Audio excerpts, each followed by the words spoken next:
Remember, remember, the 5th of December, Scientology's treason and plot. I know of no reason why Lisa McPherson should ever be forgot.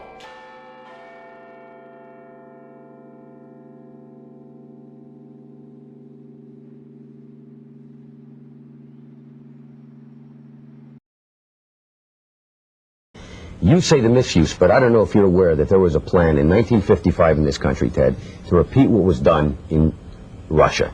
There was going to be a Siberia, USA set up on 1 million acres in Alaska to send mental patients. They were going to lessen the commitment laws. You could basically get into an argument with somebody and be sent up there. This sounds very odd. Nobody's ever heard about it. That's in no small part thanks to the Church of Scientology. People say in the United States that these things can happen here. Mental screening that only took place in the old Soviet Union or communist Vietnam or those places. It's not true. I want to talk in some detail about the Citizens Commission for Human Rights, or the CCHR. The CCHR was created in 1969, founded by the Church of Scientology. If you were president, would you work to phase out the IRS? Immediately.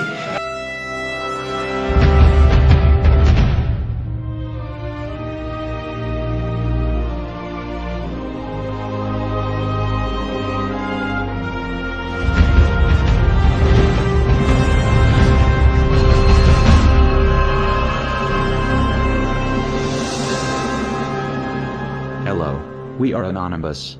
The following is important information concerning the history of Scientology and the Ron Paul campaign. In a 2008 interview on Blunt Talk Radio, a representative from Texas contacted Ron Paul with concerns about the Church of Scientology, specifically Scientology's tax-exempt status. Ron Paul's reply was read on the air. Posted on the site there in Texas where they're trying to outlaw Scientology from the RNC. So I'm going to try and bring them on, and hopefully they are who they say they are. Well, I will tell you that there are multiple chairs from the precincts down there that do have the power to do that are in anonymous, so it could very well be. Yes. Hello? Yes. Is this Maybe? Yes, this is Maybe.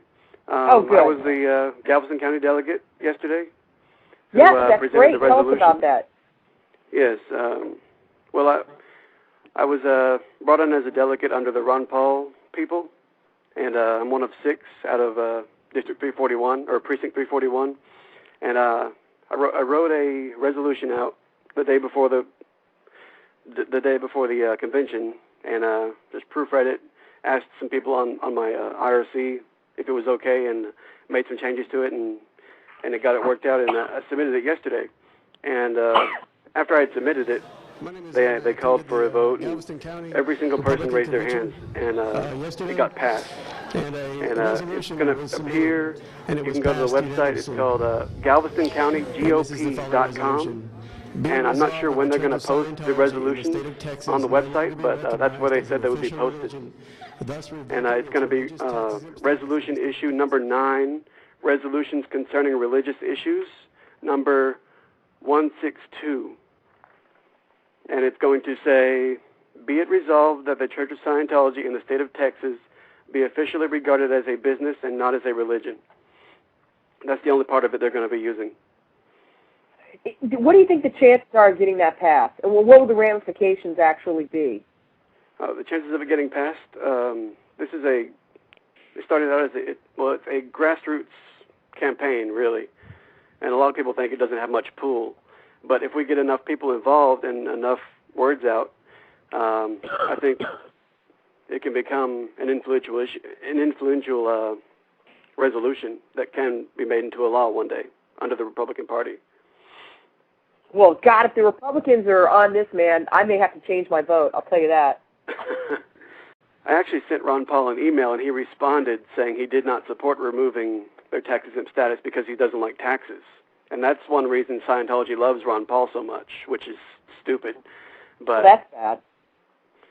Well, who does like taxes? No one likes taxes, but that doesn't mean, a potential president can't see that a group is totally abusing our, establishment clause, and that's what really pisses me off. I mean, they shouldn't be allowed to have. shouldn't have a special privilege for one religion over another. Would you like me to read the email he sent to me? Sure, go ahead. Okay, this is from Dr. Ron Paul. Thank you for contacting my office. I am always happy when the people of 14th District of Texas take time to let me know where they stand on important issues facing the country. I understand your concerns about Scientology. However, I do not favor revoking Scientology's tax exemption because I oppose raising federal taxes on any group or individual, even when I disagree with elements of that group's political agenda. The precedent of tax-exempt revocation may someday be used to justify raising taxes on other tax-exempt groups, including religious organizations. Thanks for writing. Please do not hesitate to contact my office with any other questions, comments, or suggestions. Sincerely, Ron Paul. Well, don't you think then that if he was so opposed to revoking their tax-exempt status that he might be opposed to the fact that they can make claims on their religious education and have other people pay them back? I would assume. Yeah, that would be the point to make, I think, with him, is that, hey, you're actually paying them money. Well, I exactly. like that even less. What they didn't know is when Ron Paul said, "I understand your concerns about Scientology," Paul knew much more than he was letting on. Paul and his campaign have had a close working relationship with the Church of Scientology through their front group, Citizens Commission for Human Rights. His claim to not support revoking Scientology's tax exemptions probably has less to do with opposition to raising federal taxes and more to do with a private meeting Paul had with the CCHR the year before in November of 2007, where attendees paid a minimum of $1,000 to speak with Paul. From a CCHR email in November 2007 by Scientologist Mike Kaplan, "I have arranged a private 1-hour luncheon with Ron Paul on 1128 Sin Street, Pete, when he will be in town for the CNN YouTube Republican debate. This luncheon is reserved for $1,000 plus donors to Ron Paul's presidential campaign. 19 people so far have paid and confirmed and will have the honor and pleasure of having lunch and communicating with Ron Paul directly. There is room for one more. He deserves our support. He's the only sane choice as far as I'm concerned."